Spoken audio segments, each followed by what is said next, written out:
mais no período da manhã?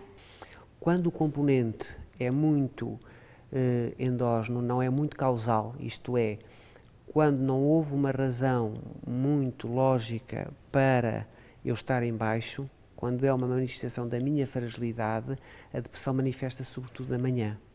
Quando, pelo contrário, eu vou num período, por exemplo, numa empresa, estou a funcionar num período de stress prolongado há muito tempo, e este stress prolongado está-me a deixar completamente exausto. Eu realmente, o meu médico já me disse que eu estou realmente já quase a atingir a depressão. Aí o período pior do dia é o da tarde. Está a ver? Quer dizer, Parece ser mais longo, não é? Exatamente. Portanto, quando é de manhã é de suspeitar uma origem mais endógena da depressão. E verdade ou mito que afeta mais mulheres e também, por mais engraçado que seja, as pessoas que são gêmeos, os gêmeos. As mulheres, sabe que, do ponto de vista antropológico, nós sabemos hoje que a mulher é, por natureza da maternidade, mais madura do que o homem, de uma forma geral. Quer dizer, nós vemos um rapaz de 13 anos, uma mulher de 13 anos e percebemos que há uma maturidade muito diferente entre os dois.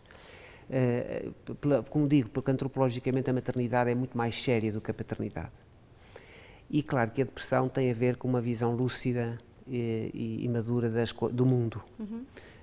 É muito fácil vermos homens de 40 anos perfeitamente gaiatos na sua maneira de estar, não é? Já não é tão fácil ver mulheres com 40 anos gaiatas porque a maternidade não permite às mulheres a gaiatice.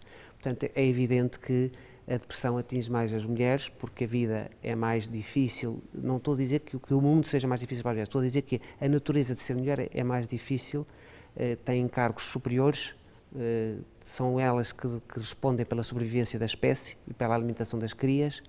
E, portanto, e por outro lado, são também as mais autênticas, quer dizer, uma mulher não se inibe nada de pedir ajuda e, portanto, as estatísticas vêm favorecer, ao passo que um homem, de dizer a outro homem, que será um médico, que está triste, pode ser uma falta de masculinidade ou pieguice, e, portanto, as estatísticas acabam por favorecer, e não é de todo, e as estatísticas acabam por favorecer as mulheres também.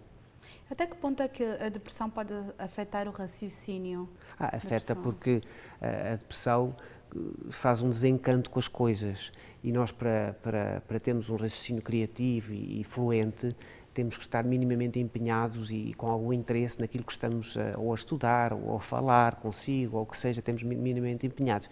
A depressão, como se caracteriza por um grande desinteresse, a memória fica afetada, as pessoas não se lembram do nome das coisas, depois distraem-se com uma coisa secundária qualquer e já não se focam. Portanto, a memória fica muito afetada com a depressão. Até a maior parte dos doentes, muitas vezes, quando passam muito tempo deprimidos, até nos vêm perguntar se têm algum problema demencial. Porque notam, uma das coisas que mais notam é o problema da falta de concentração e da memória. Portanto, a depressão faz isso. E não é demência nenhuma. Basta tratarem a depressão, é um dos sintomas. Exatamente. É possível prevenir-se essa doença, depressão? A depressão provavelmente acontecerá sempre. O que é possível é não haver tabus, como havia e como ainda existem, em relação ao envelhecer mental e ser possível pedir ajuda como se pede para uma dor de um braço ou para uma falta de ar ou para uma tosse, e dizer se a pessoa não se está a sentir bem, não se está a sentir realizada e não percebe muito bem porquê, porque é que eu não estou realizada, sempre fiz isto e gostei sempre de fazer isto e agora não, porquê, o que é isto? E não ter preconceito nenhum em pedir ajuda. E isso é uma espécie de prevenção, é uma espécie de atacar logo as coisas e falar logo as coisas, não pensar que isso é qualquer coisa, já estou velho, estou acabado, não tem nada a ver. Tem a ver com, isso pode nos acontecer e é bom pedir ajuda. A depressão acaba por causar um mal-estar geral, mas pode afetar certos órgãos em específico? Pode. Há hoje imensos estudos. E cá está, e aí os homens são mais atacados, porque não sabem e não aprenderam a queixar-se. Muitos exemplos que nós temos é que homens terrivelmente deprimidos fizeram ataques cardíacos, por exemplo, fizeram AVCs, fizeram patologias, porque para hoje sabe-se uma coisa muito importante, a depressão baixa a imunidade. E baixando a imunidade, por exemplo, há muitas doenças oncológicas, ou seja, tumorais, que se desenvolvem depois de períodos depressivos. E eu costumo dizer uma coisa que é, quando a cabeça não se queixa, o corpo queixa-se por ela. E isso era muito importante que as pessoas tivessem, porque quando eu não tenho força, porque acho uma fragilidade da minha parte, queixar-me da minha cabeça, o meu corpo vai arranjar a maneira de sofrer para eu depois então pedir ajuda, percebe? Perceber que tem um problema. E isso, há imensos estudos, depois do infarto do miocárdio, a probabilidade de ter outro depende fundamentalmente da depressão. Evidentemente há outros fatores muito importantes, mas o risco de fazer depressão pós-infarto e não ser tratado dessa depressão aumenta muito o segundo infarto cardíaco, a probabilidade do segundo infarto. Porque o nosso cérebro é o órgão, é o eleito da espécie. Não. Noutros animais há outros órgãos eleitos, outros órgãos que eles elegeram como sendo aqueles que lhe fazem a sobrevivência. Na nossa espécie foi o cérebro. Sim, portanto, é natural que dependa dele muita coisa. Claro. E, curiosamente, não tem sido a saúde mental a que tem sido mais privilegiada. Infelizmente. Pois. Já agora, falando da parte positiva, como é que é efetuado o tratamento da depressão? O tratamento deve ser idealmente feito com a junção daquilo que nós sabemos sobre a psiquiatria biológica. Há, de facto, substâncias que, depois de um período longo de depressão, se esgotam e é preciso, de alguma maneira, serem repostas para que a pessoa volte a ter capacidade a reagir.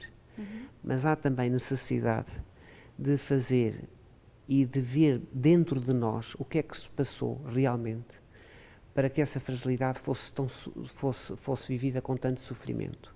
Ou seja, o que é importante é conseguirmos aliar a psiquiatria biológica, quando digo a psiquiatria biológica, aquela que no fundo funciona com os medicamentos, com os antidepressivos, com os ansiolíticos, e a psicologia que é, vamos lá pensar sobre si, vamos lá rever a sua vida, vamos lá pensar o que é que não ficou resolvido. Este complemento é que é muito importante. E não ir só por uma das vias. Desmistificando a questão do tratamento também, porque há muita gente que às vezes não recorre ao tratamento porque diz que os antidepressivos, toda a medicação ou engorda ou dá sonolência. É verdade, doutor? Dos antidepressivos, quer dizer, evidentemente que os calmantes dão sonolência, não é? Mas na maior parte das depressões nem é preciso dar calmantes. É evidente que a depressão às vezes tem insónia agarrada. Só fica a pensar, né? A noite toda não consegue descansar. Se a pessoa não vai descansar, é muito difícil recuperar de uma depressão se não conseguir dormir durante, por exemplo, uma semana. É muito difícil, porque entra num estado de exaustão tão grande que não é possível. E, portanto, permitir-se tomar qualquer coisa para descansar não me parece mal, durante pelo menos algum período. E depois há uma coisa que eu acredito, quando nós estamos bem, quando nós estamos de facto bem, quando nós recuperamos a saúde, nós temos imensa força, ainda que seja verdade que alguns medicamentos têm tendência a nos agarrar um bocadinho, quando nós estamos bem, nós conseguimos deixar tudo, conseguimos deixar as coisas que nos sentimos agarrados, mas é preciso estarmos bem. Quando estamos mal não conseguimos. E, portanto, não há que haver grande receio, porque os medicamentos são passados por um determinado tempo e não para fazer a vida toda. São para um determinado tempo que nós precisamos de facto de uma ajuda. E depois de estarmos bem, conseguir de facto, está na hora então de conseguir tirar esta medicação. E estando bem é mais fácil tirar. Tudo na vida, estando bem é mais fácil. Estando mal é que é difícil, não é? Quanto tempo leva mais ou menos a ter de tomar a medicação, a ter de ir com alguma regularidade ao médico? Quanto tempo pode mais ou menos a média a será de meio ano, de 6 meses. 6 meses. Porquê? Porque quem fez uma primeira depressão pode sempre, se o médico tiver, ou se o doente tiver uma precipitação de deixar a medicação porque já se sente bem, a recaída pode acontecer. E qual a importância da família, dos amigos, dos grupos no momento de tratamento desse paciente?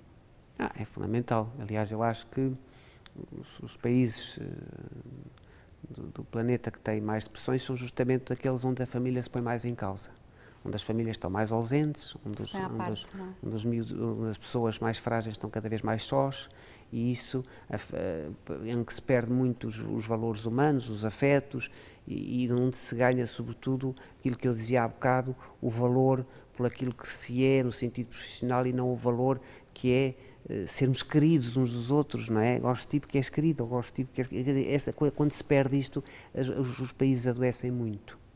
E muitas vezes justamente é nos países que se dizem mais desenvolvidos em que esta doença ataca mais. E que as pessoas são mais infelizes, no fundo, não é? Sabemos que o doutor é do Ambo, da antiga Nova Lisboa, portanto de Angola. Exatamente. Em África, há muita depressão? Eu tenho apanhado, curiosamente, pacientes que vêm justamente de Angola com alguns casos depressivos. Vejo, no entanto, que os casos depressivos que eu apanho de conterrâneos meus são mais ligados, cá está, à parte genética, não tão ligada à parte da competição e do mundo selvagem que às vezes na Europa se estabelece e da solidão que nestes países mais ocidentais nós andamos sempre. Pelo contrário, vejo que há uma preocupação muito grande das próprias famílias em acompanhar o doente e vêm com muito empenho e com muita tolerância de aceitação. A depressão pode advir de doenças mentais? Pois pode, porque curiosamente há doenças que só são reveladas depois da depressão. Por exemplo, há doenças mentais com gravidades muito grandes, por exemplo, uma psicose paranoide de perseguição. A pessoa começa a interpretar coisas como sendo persecutórias. Há um carro que estacionou ali, que me parece que já o vi ontem, depois aquela pessoa está ao telemóvel e pareceu-me que não sei o quê. Tudo isto o doente vai escondendo e vai ficando triste, porque não sabe exatamente o que é que se está a passar. E o que mostra cá para fora não é a verdadeira doença, não é a verdadeira psicose paranoide de perseguição, mas é a tristeza, como por exemplo o homem que sofre de delírio de ciúme. Há homens que sofrem de delírio de ciúme e, portanto, suspeitam delirantemente que a mulher os engana e veem, enfim, sinais desse engano, em tudo veem sinais e, no fundo, vivem um sofrimento muito grande, que inclusivamente pode levar a desfechos muito graves e, no fundo, a doença não era uma depressão, mas era um delírio de ciúme. Isso é muito frequente nas doenças mentais, terem como manifestação a depressão, está a ver? Então, uma pessoa que faça o tratamento pode voltar a ter uma vida normal? Com certeza. Absolutamente, uma vida completamente normal. Hoje em dia a depressão não é como que digo, é uma doença que pode matar, mas pode matar se não for tratada. Claro. Se for tratada, com certeza que sim, pode fazer uma vida normal. Muito obrigado, doutor. Nada, foi um muito prazer. agradável a nossa Obrigado. conversa. Esperamos tê-lo aqui numa outra oportunidade. Quando quiserem, muito obrigado. Ficou mais esclarecido? Pode sempre rever com mais calma este e outros programas no YouTube ou ainda aceder ao nosso blog. Agora terá a oportunidade de anotar o mais importante da conversa de hoje. A depressão caracteriza-se por uma tristeza e por uma insatisfação profunda. A falta de prazer, de concentração e de esperança pela vida são alguns dos sintomas desta doença. Pode ser de diversos tipos, as endógenas, que são de caráter hereditário, e as psicogénicas, que são o resultado dos acontecimentos da vida do indivíduo. O estado depressivo é mais comum de manhã, se não houver um motivo aparentemente causal da doença, ou pela tarde, se é fruto da acumulação de stress. Os fatores de risco passam pela solidão, a perda recente de um ente querido ou mesmo a falta de autoestima. Nos casos mais graves, pode estar na origem de um ataque cardíaco, um AVC ou de doenças tumorais. O tratamento é feito com a ajuda de um psiquiatra que alia o apoio psicológico aos medicamentos. Este processo dura em média 6 meses. A depressão não é para toda a vida, por isso, peça ajuda precocemente. Só assim será possível alcançar a cura e voltar a ter uma vida saudável.